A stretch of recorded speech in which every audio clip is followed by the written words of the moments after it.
Hello. Today we're going to be looking at Europe in the years 1450 to 1650 CE. This is a very long presentation, and I highly recommend that you watch it in chunks so that you have a moment to be able to process the information because there is quite a lot of it. Some of it is a little dry, but it's essential to understand the flow of European and North American history, if not the entire world. So we will begin by looking at the Renaissance. Renaissance literally means rebirth, and it's a reference to the rebirth of classical culture.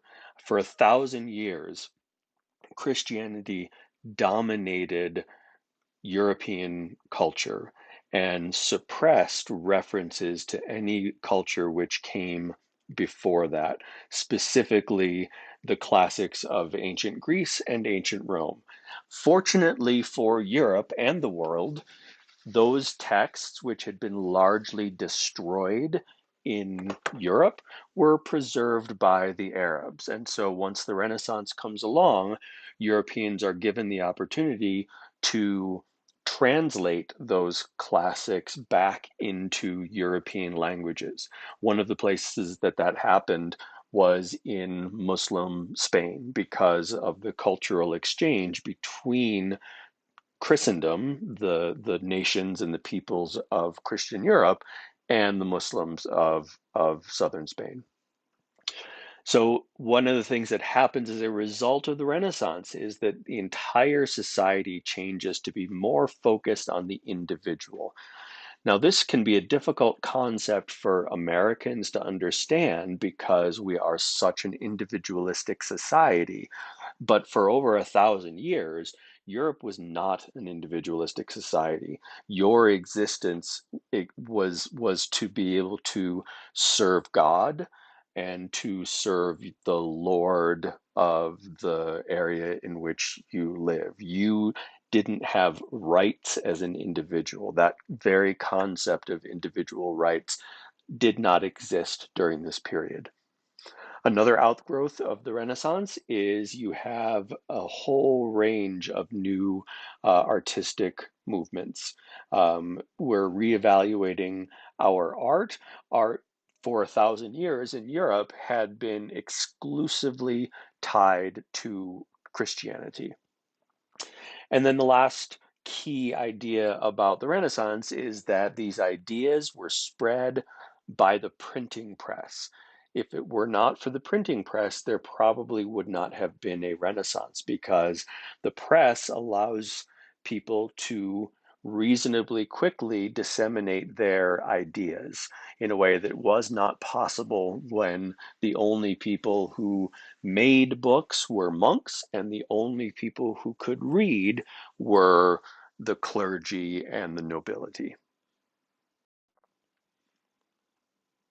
So, after the rise of the internet in the last 25 years, the single most important event in the expansion of mass communication was the printing press itself in the 15th century.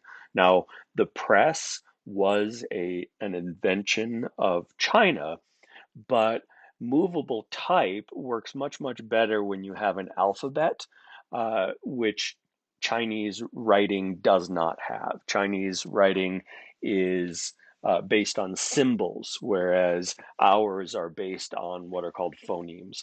So when you have a fixed number of letters, it becomes very easy to rearrange those letters in whatever form you want to be able to print what it is that you want. So everybody, similar to the growth of the internet, everyone immediately realized the power of this new technology. And as a result, it spread very quickly across Europe in the 15th and 16th centuries. And as we can understand, that this spread knowledge and it allowed for exchanges of ideas between different cultures. And that's hugely important. You're now no longer only connected to your very immediate local area, it's possible for you to read writings and ideas of people who live quite far away, or once translations are completed, from periods in the distant past. As a consequence of the growth of the printing press, more people learned to read, because when all books were handwritten, people didn't have books in their homes. That was just not a thing. But once book prices fall and there is more language available to read, more people see the value in learning to read. Another key event here during this period is that the Bible starts to be printed in the vernacular language. Vernacular means whatever the native local language is. Prior to this period, the Bible was written in Latin, at least in Western Europe, in Roman Catholicism. The Bible was written in Latin. And so you had to be able to read Latin to be able to read the Word of God for yourself. So the overwhelming majority of people were not literate during this period, and therefore they relied upon the priests to interpret the Word of God for them. Once we have a printing press, once Bibles start to be printed in the local language and people are learning to read, now suddenly you have access to the Word of God yourself. And as we're going to see in a little while, that has massive implications for global history. Another thing that happens is once more people can read laws, then you have the growth of the practice of law, people wanting to have an opportunity to help interpret the laws. One, I don't want to say, well, it is kind of a downside, but once you have more people reading more things, there is an effort by governments, by monarchs, to censor what can be read by the people, and also to engage in propaganda, to disseminate the version of truth that the government wants you to be able to hear. So, one of the impacts of the spread of the printing press is the rise of what is called humanism. And humanism is this practice of studying those classical texts that had been removed from European society for over 1,000 years, to study those texts for their own sake rather than as related to Christianity. So, trying to understand the writings of the classical Greek and Roman authors for their own sake. One of the things that happens as a result of this is that classical values and classical education are brought back into society. So rather than only looking at Christian values and a Christian education, we're also looking at the things that were important in ancient Greece and Rome, like studying poetry and history and rhetoric, which is argumentation, and grammar. Now, grammar had a broader idea than it does now. It's not just nouns and pronouns, it's more about language as a whole. Humanists revered Christian antiquity, meaning the earliest days of Christianity, but they also revered the pagans. Now, they're not worshiping the ancient gods, but they're embracing paganism as a way to understand those classical authors. They're not becoming pagans in and of themselves. Christianity had not degraded that much in Europe this early on. Another thing that comes out of humanism is the desire amongst artists to create more realistic portrayals of human beings in their art. And so you can see that on this slide here. You have the image on the left is from before the Renaissance period, and what you're looking at is the Virgin Mary and the baby Jesus, and you got a couple of angels on either side there. But the representations are not terribly lifelike. Like, you know, you're looking at people, but it's not nearly as accurate a representation as the image on the right. Now, the image on the right is also the baby Jesus and the Virgin Mary, but you also then have Joseph in the image as well. But when you look at that picture, you can see that those are pretty accurate representations of what human beings actually look like. And that was important to the humanists.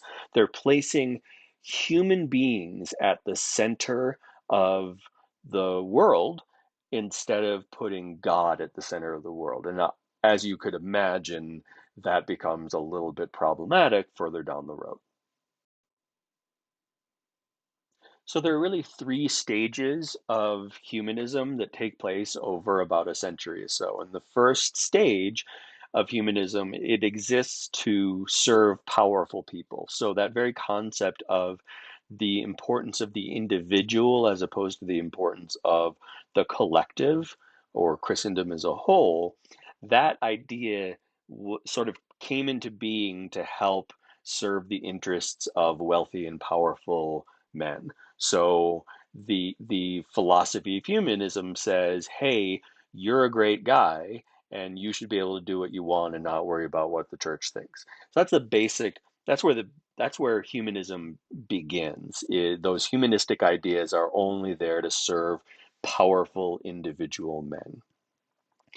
Later on, humanism evolves into what was called civic humanism. And the idea there is that it's important for every individual to serve the community. And one of the ways that individuals can serve the greater community is by getting an education. And so for the civic humanists, one of the most important things in society is education, getting as many people to get a basic education as possible. And those civic humanists saw that as the key to advancing society.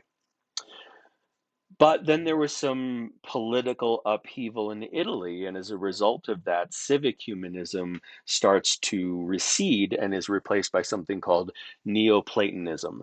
Now, the middle part of that word is Plato, and Plato was an ancient Greek philosopher. So, and neo means new. So this is sort of the idea here is that this is a refreshing of Plato's ideas, but it does mix in some classical ideas, so classical philosophy married with Christianity and also a little bit of astrology because astrology was very, very important to the ancients. Um, Neoplatonism said that the most important thing was to lead a contemplative life where you're contemplating the universe, you're a deep thinker. Um, and Neoplatonism also was brought about to a degree by the fact that after Constantinople fell, you had all of these Greek scholars from the Byzantine Empire who fled to Western Europe to get away from the Ottoman Turks. And they brought their knowledge with them, but because they were exiles and they didn't really have jobs, a lot of them got jobs as tutors to the children of very wealthy people. And by bringing these Greek philosophers in, these are Byzantine Greeks, not obviously ancient Greek philosophers, that then has an impact, right? The philosophy or the point of view of an educator has an impact on those who are being educated, as you probably well know by now.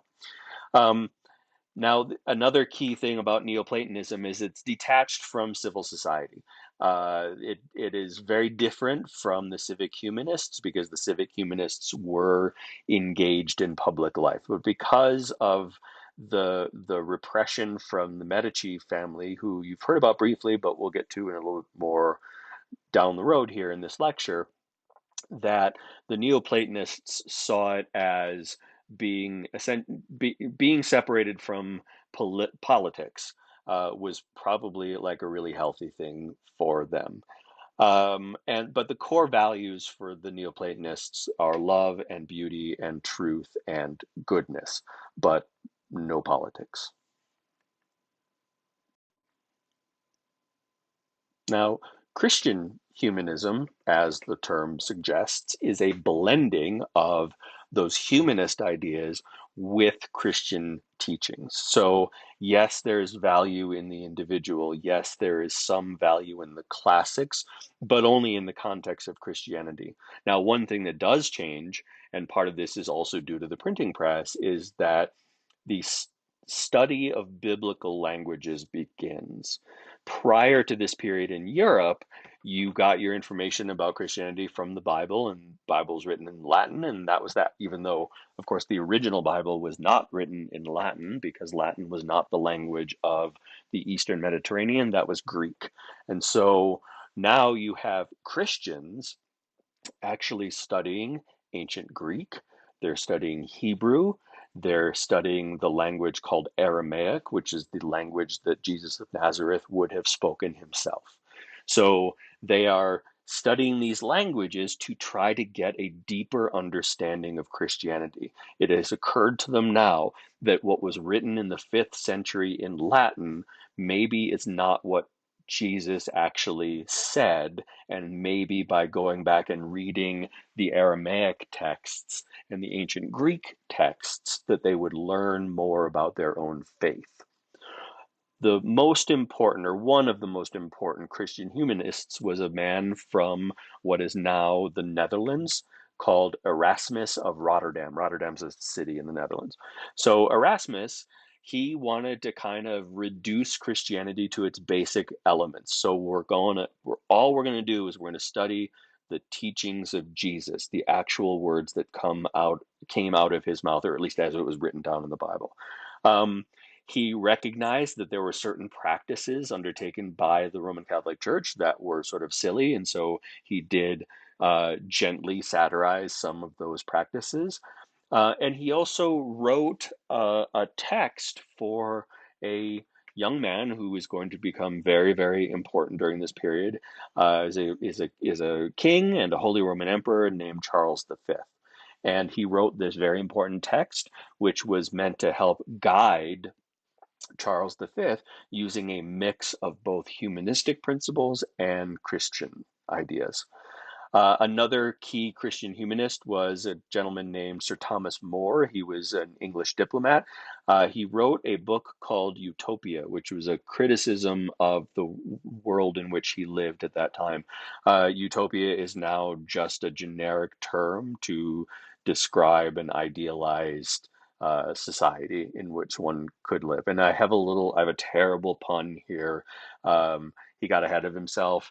That is literal, that he got, as they say, a little too far out over his skis. And the King of England was unthrilled with some of his teachings and beheaded him. So the most famous and important secular humanist, secular meaning not religious, was Leonardo da Vinci, who I suspect that you may have heard of before. And he really is the template for what's called a Renaissance man. Now, in this instance, it literally means a man who is sort of the perfect example of the Renaissance, but that is also a term that sometimes is employed in different contexts. And you'll see over the course that I'll use it to describe people from outside of Europe because it is sort of a generic term now. So he did everything. He was a painter. He has painted perhaps two of the most famous paintings that have ever come out of Europe, the Mona Lisa and the Last Supper. The Last Supper is actually a fresco. It's on a wall, but the Mona Lisa is a painting, as you can see in the lower right hand corner there. He was also an inventor. He came up with lots of really interesting ideas, many of which were hundreds of years before their time. So he had drawings, very detailed drawings of things that were basically like a helicopter. Now, there were no helicopters in the 15th century. He didn't actually end up creating it, but he had a design he understood the concept that would later make helicopters possible in the 20th century. You can see there in the middle, he also had a design for a bicycle that, I mean, other than where the seat is, that kind of looks like a bicycle, and yet it still took 400 years for people to actually go ahead and invent a bicycle. He also had drawings of submarines, but he was interested in everything. He wanted to explore human anatomy. He had some doubts about the accepted ideas of human anatomy and physiology during that period. He was into architecture, music. He studied optics. The guy did everything. And that's part of the reason why he is still to this day regarded as like one of the key figures in European history. So a couple of slides ago, I mentioned briefly the Medici, and the Medici are a family, and that family was the dominant family in northern Italy for over 100 years. They controlled banking, which then gave them power all across Europe. They controlled politics in most of the principalities in northern Italy, and they even controlled the Roman Catholic Church by dominating the papacy. They were not big fans of civic humanists. Civic humanists were inching towards wanting to have an open society. And the Medici were not interested in having an open society because an open society would give the people an opportunity to interfere with the power of the Medici. And this is actually part of the reason, as I had said previously, why humanism evolves out of civic humanism and into Neoplatonism, because the humanists realized, oh, if we keep pushing to have a role in the public sphere, the Medici are going to murder us, and we don't want to be murdered. So now we're going to take our philosophy out of the public sphere and be more contemplative and thoughtful and not worry about politics so much. They were the autocrats in charge of Florence. Now, if you recall from a previous lecture, Florence was officially known as a republic, and a republic is meant to be representative government. Clearly, that's not the case when you have one single family that dominates all aspects of society. They also effectively took control of Rome after they were able to install a member of their family as the Pope. So their influence spreads south in the Italian peninsula to then also encompass Rome and the areas around Rome and the Papal States and that kind of stuff. Now, they were incredibly wealthy, and sometimes people who are incredibly wealthy will go and build huge public works that are maybe officially meant to celebrate, I don't know, Jesus, but are actually meant to celebrate the power of the Medici. And so the seat of religious power, I guess, for the Roman Catholic Church is St. Peter's Basilica in Vatican City, which is inside Rome. It's effectively a part of Rome, but as I'd said previously, Vatican City is an independent political state with the Pope as its head of state. But St. Peter's Basilica, it dominates the entire Vatican City. I mean, it's enormous, and that was paid for by the Medici. Um, they weren't just patrons of they didn't just build huge cathedrals. They also were a patron, meaning that they paid Leonardo da Vinci and an artist named Michelangelo to produce work for them. So, we have this guy, Leonardo, who is this amazing humanist and scholar and Renaissance man and everything, but he was on the payroll of the Medici. And that's what, in fact, allowed him to do all of the things that he was able to do, because he didn't have to worry about, making money and feeding himself. He was on the Medici payroll. And something here that sadly we kind of take for granted nowadays is that virtue is not as important as power, meaning that if you have to choose between exercising power and being a good human, you're going to choose the exercising of power. And that's an important value amongst this particular political class in Italy, but this is an idea that carries through to the present day. One of the most important authors in European history is a man named Niccolo Machiavelli. And Machiavelli originally worked for the Medici as a diplomat. Things didn't go well for him, and he ends up being tortured and exiled. But as a consequence of that, he wrote a book, one of the most famous books of Western Europe, which is called The Prince. And in The Prince was written for a hypothetical political leader. But he says some very important broader things about history. And what he says is that there's no such thing as progress, that human beings, we do is we repeat, right? You may have heard an expression, history repeats itself. That is a distillation of Machiavelli's ideas, that we do the same things to ourselves and we do the same things throughout history. So the notion that human beings will learn from their mistakes and try to improve their society, Machiavelli says that doesn't happen. That all we do is we do the same things to ourselves and to each other over and over and over again. This book was not printed in his lifetime because it could have been perceived as a criticism of the Medici, and that would have been a death sentence for Machiavelli.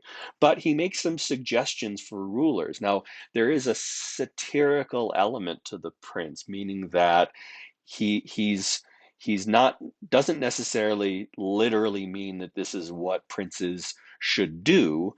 Unfortunately, a lot of people since Machiavelli have interpreted it as a guidebook, right? So he says that rulers should be deceitful, that they should lie. Another expression that I'm sure that you've heard before, the ends justify the means. What that means is that whatever the outcome is so important that I can do whatever I want to get there, right? That's the means. So whatever I'm trying to get to, that solution, that goal, that justifies anything that I do to get there. So, I don't know, let's take a hypothetical example in which a political leader seeks assistance from another country to help that political leader win an election. That political leader might say, my election is so important that it's okay for me to commit treason in order to be able to win my election, hypothetically. Um, Machiavelli also says that fear leads to obedience, meaning that fear is a tool to be implemented by political leaders because when people are afraid, then they follow what the leader says you should do. Um, Also, another point that Machiavelli says is that the prince should do everything that they can to divert attention from whatever local problems. So if there is a local problem that has to do that is likely to make the people unhappy with you, then you try to divert their attention. So if people are unhappy about the economy, maybe what the prince should do is go start a war. Because once there's a war, now the people aren't worrying about the economy so much, they're worrying about the war, right? So it's very cynical, but it's also hard to argue that it's ineffective. So essentially, power is the most important thing. Power above all is a key idea in the prince.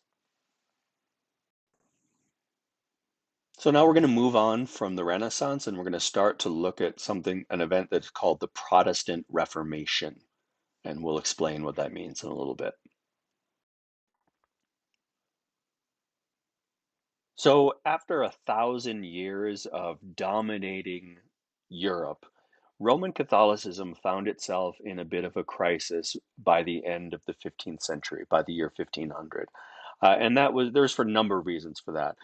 The people themselves were growing impatient with the corruption and the immorality of the leaders of the church. Um, Popes were not especially well known for being virtuous figures during the 1300s, 1400s, 1500s. They were quite corrupt. You had hereditary popes, meaning that a pope's son would become pope. As you might know, popes aren't supposed to have sons. So there's a lot of corruption there, and people were sick of it. And part of the reason why people had become aware of it was, of course, because of the printing press. Once you have the ability to disseminate ideas in multiple languages all across the entire European continent, it becomes easier for people to recognize the similarities of their ideas all across Europe. And so there becomes this common idea that there is a lot of corruption in the church. Um, priests didn't make very much money and they were not educated. Like a lot of the priests were illiterate. So, if the priest is supposed to be able to read the Bible in Latin, but they can't read, then they're not really serving their flock. They're not really serving their congregation terribly well.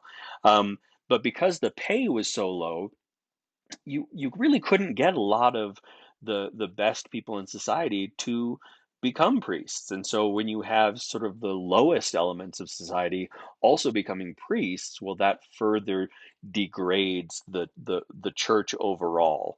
The church was extraordinarily wealthy. I mean, it was a huge landlord all across Europe. The Roman Catholic Church still owns a vast amount of land, not just in Europe, but all over the world.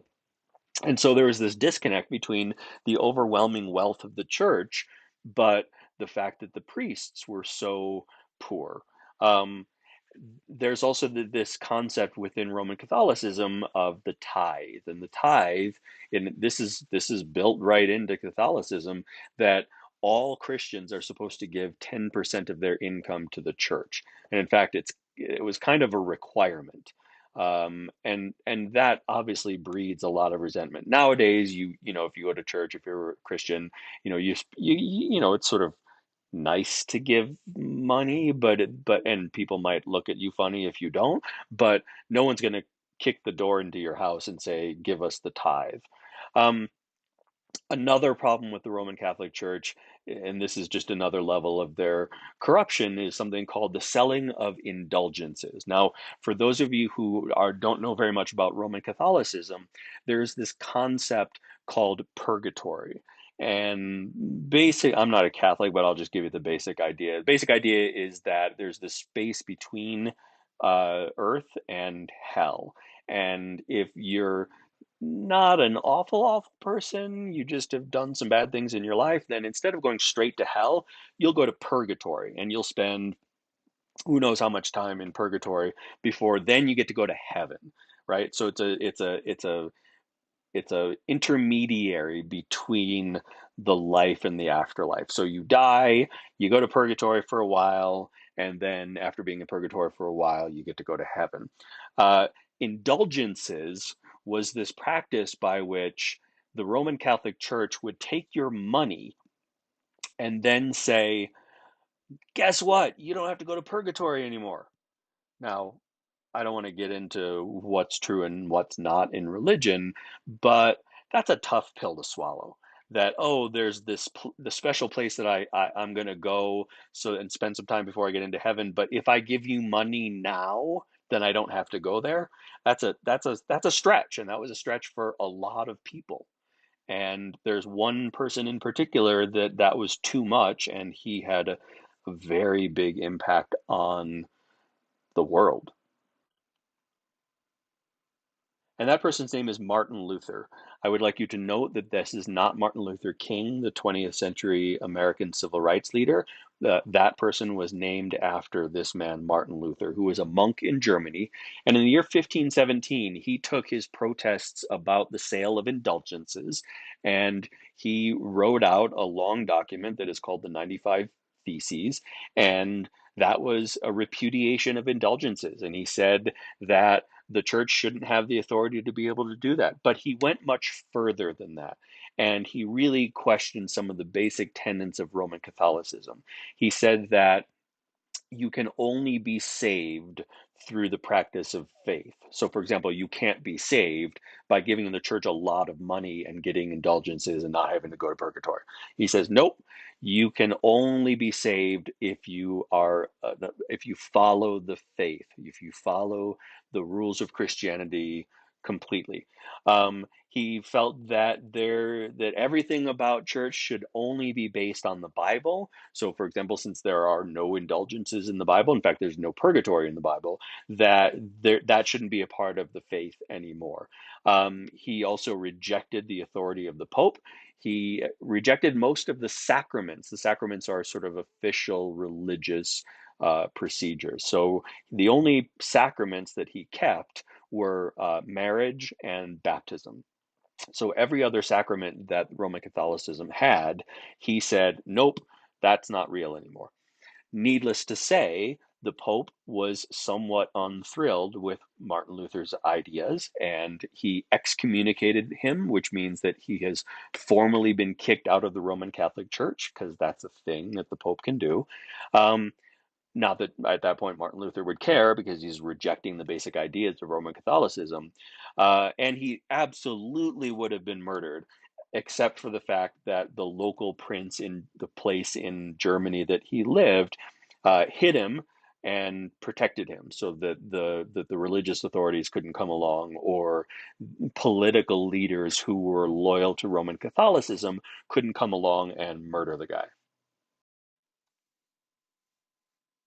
So Martin Luther ends up leading a new religious movement that eventually is named after him, and the religion that is known as Lutheranism comes into being. Now, it is Christianity, but it's the first form of what we now call Protestant Christianity. And if you think about the word Protestant, you see the word protest in it. And so these were the people who were protesting against the errors of the Roman Catholic Church. So in the areas in which Martin Luther was dominant, which were some certain areas in starting in northern Germany, that the monasteries were closed. Now, what's the big deal? It's just a bunch of guys sitting around praying. Well, it is a bunch of guys sitting around praying who also own vast amounts of land and control vast amounts of land and the labors that are undertaken on those lands. And so once that those monasteries have been closed, then the wealth is redistributed all across that principality. Now, of course, the political leader is going to take a lot of that, but there is more wealth spread amongst a larger group of people. Another thing that Martin Luther does is he ends celibacy for priests, meaning now priests can get married. And in virtually all Protestant sects of Christianity, priests, ministers, pastors, terms are different, but different faiths, are allowed to get married. Martin Luther saw the importance of education. He saw the importance of literacy, right? In certain respects, literacy and the spread of the printing press is a reason why the Protestant Reformation is even happening. And so he makes sure that there is a primary school founded in every parish. Parishes are the little organizational segments. So every parish has its own church and its own priest, and in the areas that Martin Luther is in control of, that all of those parishes end up with a primary school as well. And the intention was to educate both boys and girls. Now, we're not talking about college level education. We're talking about basic literacy, and maybe a little bit of numeracy as well.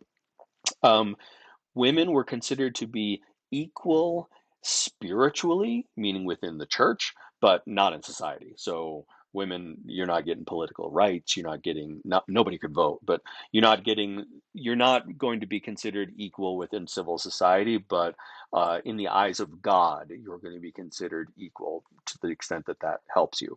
Lutheranism spreads across parts of Northern Europe, including Scandinavia and a region of Germany known as Prussia.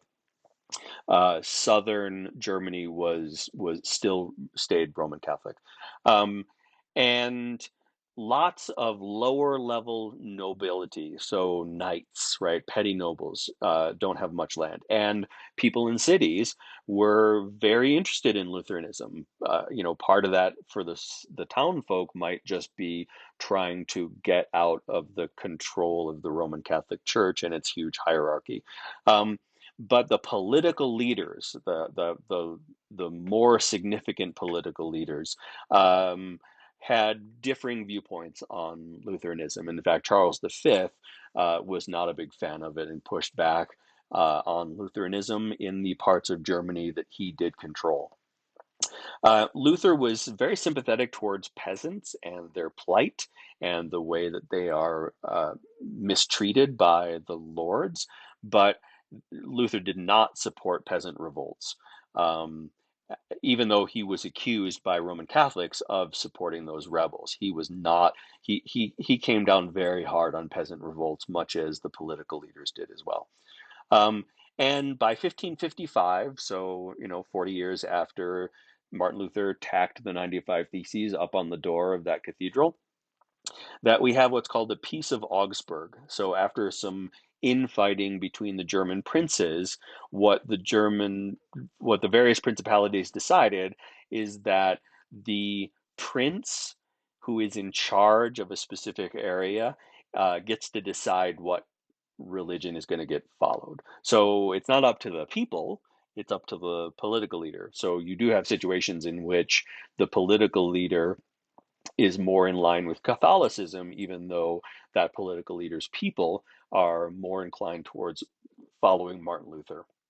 So it's the princes that decide, and ultimately, the way it ends up sorting out is that, as I said, for the most part, southern Germany remains Catholic, and northern Germany becomes Protestant. First Lutheran, and then other forms of Protestantism. So one of the things that Martin Luther did is he kind of let the genie out of the bottle with religious radicals, and a really significant religious radical during this period is a man named John Calvin. John Calvin helped bring about something called Reformed Protestantism, which later just gets named Calvinism. So we have Lutheranism after Luther, and we have Calvinism after Calvin. Calvin starts out as a humanist. He gets a humanistic education. Eventually, he lives in France. He converts to Lutheranism. France is a Catholic country. It was then. It is now, and he had to flee as a result of that. Now, he went significantly further than Martin Luther did, and he says that the Scripture is the only important thing, and that it is the duty of Christians to follow the literal Word of God as it is written in the Bible, which again, it cuts out the ability to interpret the language as had been done for hundreds and hundreds of years with Roman Catholicism. Um, he felt that a key duty of all Christians is to work, and that working is a form of worship, right? So there's a saying, there's an expression, the so-called Protestant work ethic, which does not apply only to Protestants, but it comes out of this idea within Calvinism that you should always be working, and if you're not working, that laziness is like one of the worst sins you can commit. Um, he was down with capitalism. He was perfectly fine with the idea that one of our goals is to prosper. And as a consequence of that, he was okay with something that Jesus was most definitely not okay with, and that was called usury. Usury is giving loans and charging interest, right? Um, so, that's how all loans work now, but for hundreds and hundreds and hundreds of years, Christians didn't engage in usury. Christians didn't engage in giving loans with interest.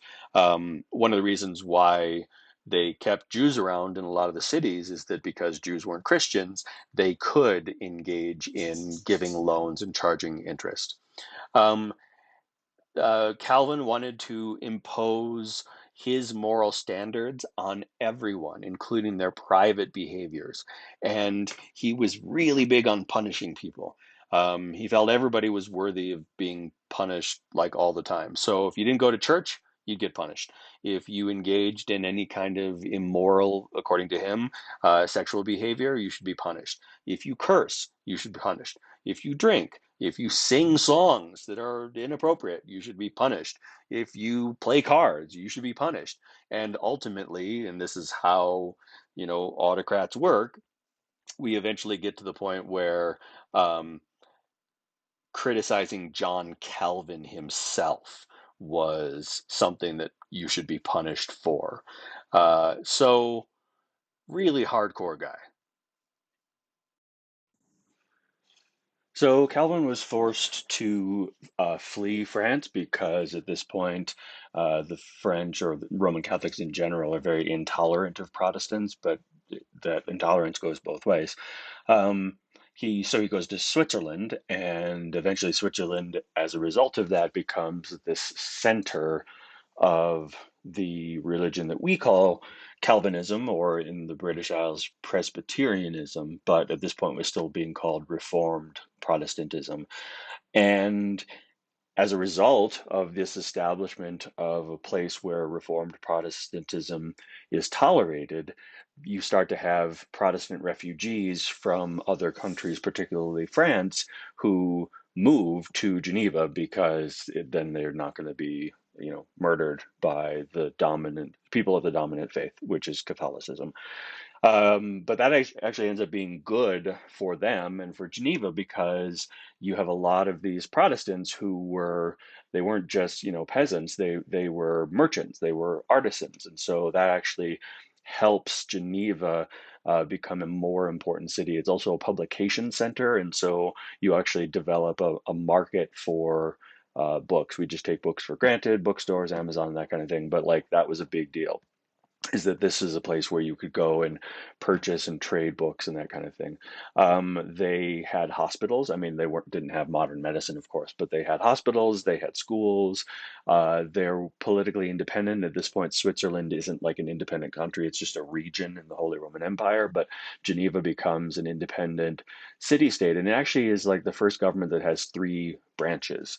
Now, it's not the three branches that we have now. You have an executive and a legislature and foreign policy instead of an independent judiciary.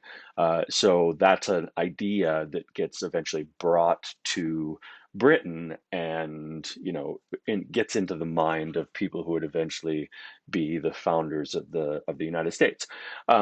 Now, Calvin was never a tolerant person, but he becomes even more intolerant as he gets older. So if you are a critic of his, then you're going to get thrown in jail. Things were quite a bit worse if you were Roman Catholic. There was a guy from Spain who came to Geneva, and he was interested in just kind of, sort of religious theory discussion. He wasn't trying to convert anybody, but just saying his ideas about Catholicism out loud was enough to get him burned at the stake, which is bad and did not reflect very well at all on Calvin or on Reformed Protestantism in general, and in fact becomes sort of a lightning rod for the other side, for the Catholics. So the Anabaptists were another sect of people who were resisting the Roman Catholic Church, but they thought that things weren't moving fast enough, and they, in fact, rejected the very concept of an official state church of a country or region or whatever. So, we see that Protestants and Catholics made a decision that the prince, or the monarch or whatever, for any particular region would decide what that region's official religion would be. These guys said, no, that's silly. There shouldn't be an official state church. They actually had independent congregations where the worshipers would choose their own religious leader, whom they called a pastor. They also rejected the idea of the tithe. The tithe is where you're required to give a certain percentage of your income to the church. So they reject that in favor of voluntary donations. And some of those concepts are very familiar to Christians today in America, because eventually the Anabaptists become the Baptists, and Baptists are a particular faith that came here to America with different sects of English. So in addition to not believing in a state church, they also refused to participate in the military and in civil affairs. They thought that religion should be totally separate. They also refused to pay taxes that would be put towards war. And they introduced a pretty radical concept that, again, also makes its way to America eventually, and that is the idea that church and state should be completely separate. Instead of having like an official religion or having religious figures even participate in government, they thought that that was a terrible idea. So they were not beloved in the Holy Roman Empire, which is the region in which they started. They were seen as a threat. And in fact, they actually did become a threat because in 1534 they seized the city of Munster, which is in modern day Germany. And they established a theocracy. A theocracy is where religious leaders are in charge of the society, which is an interesting position to take for people who believe in the separation of church and state, but we will set that aside for now. They persecuted their opponents, so again, they're doing what is done to them. But they also believed in polygamy. Polygamy is having multiple wives, right? All property was held in common, so they were effectively communists centuries before the communists showed up. Um, and this is one of the rare times where Catholics and Protestants in the Holy Roman Empire actually agree on something. And so what do? They decide to go to Munster and they conquer the city and they execute all of the leaders of the Anabaptist movement. And as a result, the Anabaptists are persecuted all across Europe, and many Anabaptists are executed. And eventually, the Anabaptists just leave Germany altogether. They leave the Holy Roman Empire. They eventually first settle in the Netherlands, but some of them spread over to England. And again, this is why they changed their name from the Anabaptists to the Baptists. And these new congregations of Baptists, well, they decide to avoid all public life altogether. They become very reclusive and they're just focused on their religiosity and their piety. So the English Reformation is very different than the reformations that were happening in continental Europe, and the most important difference between them is that it was ultimately a political act rather than a religious act. There were English people who were interested in Protestantism. There was a group called the Lollards who were Lutherans, but ultimately the only reason why England left the Roman Catholic Church was because of the monarch Henry VIII. Mentioned Henry VIII very briefly in a previous lecture. He's the second Tudor king of Europe, that family, the Tudors. And he is originally married to a Spanish woman named Catherine of Aragon. And, you probably already know this, but a lot of times monarchs or people in royal families will marry people from other royal families from other countries to create political alliances. So, generally speaking, during this period of history, people didn't marry whomever they wanted to marry, they married who they were told to marry. And that was even more true within royal families. So Henry VIII is married off to Catherine of Aragon. They're not a great match. Henry VIII was dating a girl on the side named Anne Boleyn, and he really wanted to marry Anne Boleyn, but their divorce wasn't a thing during this period. You married for life. And the only way to get out of being married for life is to have your marriage what's called annulled, where the church officially says, all right, you guys aren't married anymore. And then you're not married anymore. But you can only get permission from the church. And so Henry VIII asked the Pope for permission to, have his marriage to Catherine of Aragon annulled. Now, the problem there is that Catherine is the aunt of the Spanish king and Holy Roman Emperor Charles V, who's a very, very powerful guy, and the Pope was afraid of him. And so the Pope told Henry VIII, sorry, you don't get your divorce. And Henry's response to that is, forget about you. We're not even going to be Catholics anymore. And if we're not Catholics anymore, then whatever you say is meaningless. And in fact, not only are we going to not be Catholics anymore, but we're going to have a new church. And guess who's going to be in charge of the new church? You know who. So Henry creates this arrangement by which the head of the English church is the monarch. And that's actually still the truth with the Church of England. The official head of the Church of England is not ours, but the current Queen, Elizabeth. So as a result of that, he gets his marriage annulled. He marries Anne Boleyn. He has a child with her. That child is the future Queen Elizabeth the First. Queen Elizabeth the First was queen in the 16th century and a little bit of the 17th century, whereas Queen Elizabeth II doesn't become queen until the 1950s. So important difference there. Sadly for Anne, she gets accused of marital infidelity, and she is beheaded as a result of that. Henry had 6 wives, and two of them were beheaded. So, not the coolest guy ever.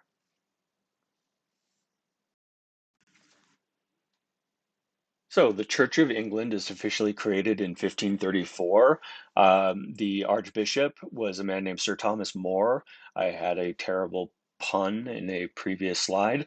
And he is beheaded because he refused to submit to the Church of England. As we said, the king is now the head of the church. There's really no liturgical differences between the Roman Catholic Church and the Church of England. It is essentially the same faith with some important changes. So there's no pope, there's no monasteries, the monasteries are all dissolved. The Bible is translated into the vernacular, meaning in England that is English. So people who were capable of reading, because we now have a printing press, they're able to actually read the Bible for themselves. As we said, the monasteries get dissolved, much as they were in Protestant regions of the Holy Roman Empire. And that wealth and that land, because the monasteries are very wealthy, they hold a lot of land, they collect a lot of rent. So all of that land gets distributed to the petty nobility that, of course, supports the king. Um, in successive decades after Henry VIII is dead, his son Edward changes some of the language and some of the faith to be a little bit closer to Protestantism as it exists in the Holy Roman Empire. And eventually you have one of the Archbishop of Canterbury's who is the leader of the church, but not the official head of the church, because as we said, the head of the church is the monarch. And he creates a book called the Book of Common Prayer, which is the text that you would find in an Anglican church. The Church of England is known as the Anglican Church. It exists here in the United States, but here in the United States, it is known as the Episcopal Church, and we do in fact have Episcopal churches in Santa Fe. And so that becomes the official text. So if you went to if you went to an Anglican church or an Episcopal church, you would not actually find the Bible, or you would not only find the Bible available for people to read. You also have the Book of Common Prayer, which is a distillation or a collection of key uh, aspects of the Bible. So Catholicism was not going to just sit on the sidelines and allow themselves to be supplanted all across Europe. And so they decided to make some changes of their own, or at least appear to make some changes on their own, so that they can dampen the enthusiasm around the various Protestant faiths. So the first thing that the Catholics did is they created a new monastic order called the Jesuits. Their formal name is the Society of Jesus, and they were founded with the goal of essentially another crusade, going to Western Asia and trying to convert Muslims, but they only made it to Italy.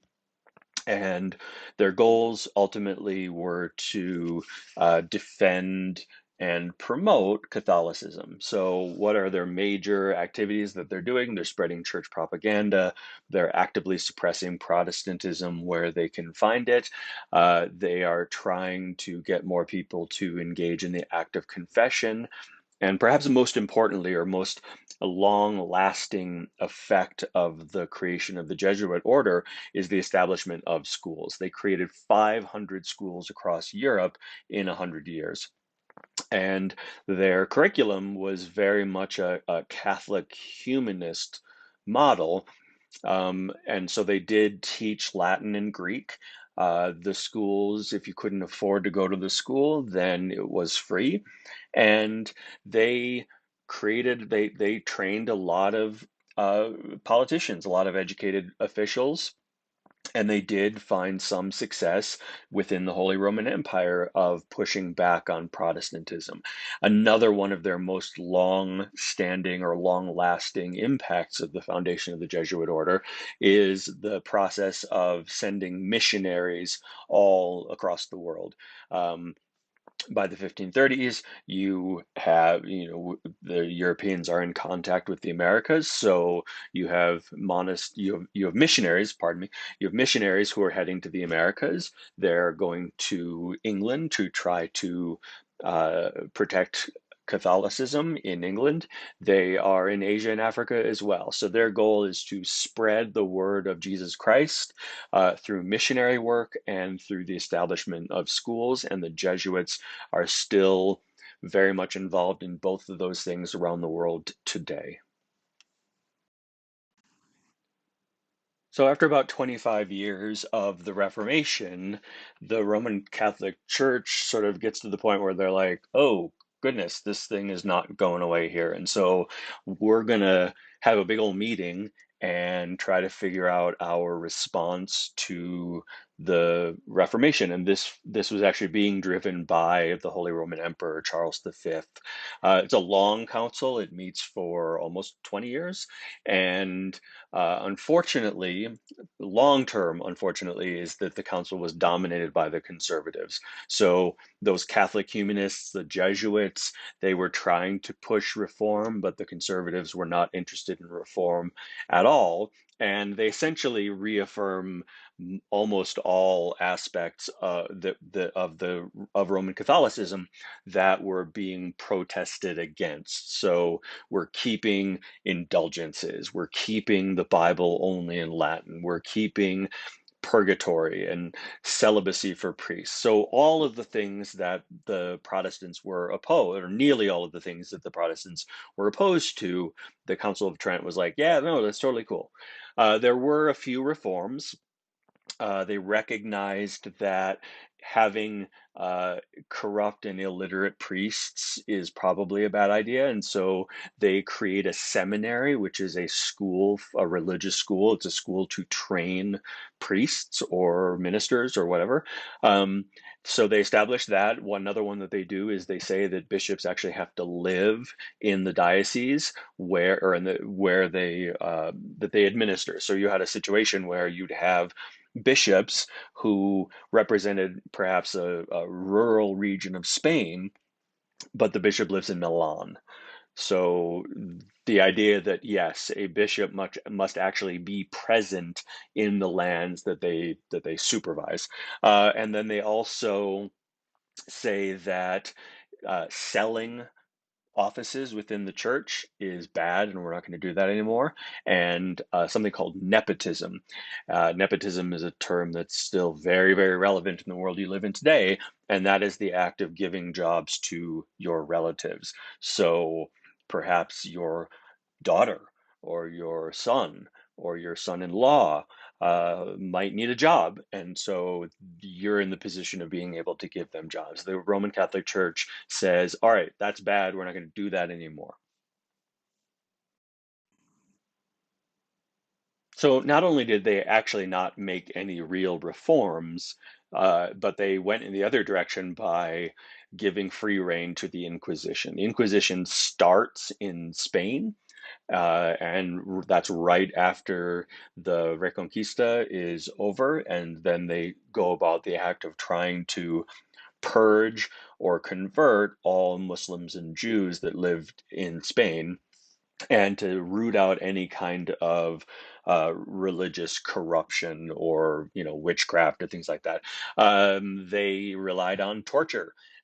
They relied on hearsay evidence. Again, this is very similar to like the Salem witch trials, which go on, about 100 years after the period that we're looking at in Massachusetts. So You have burnings of the stake from people, religious figures who challenge the orthodoxy of the time. You really see a decline of intellectual life in Spain and Italy. You give an organization like the Roman Catholic Church the authority to burn people at the stake if they teach anything that goes against the teachings of the church. And yes, suddenly you're going to have the decline of intellectual life. And in the case of Spain, it's also running the the Jews and the Muslims out of Spain because these people tended to be very much involved in educational affairs and science and that sort of thing. The teachings of Erasmus of Rotterdam were banned, as was Machiavelli's The Prince, as were Bibles written in the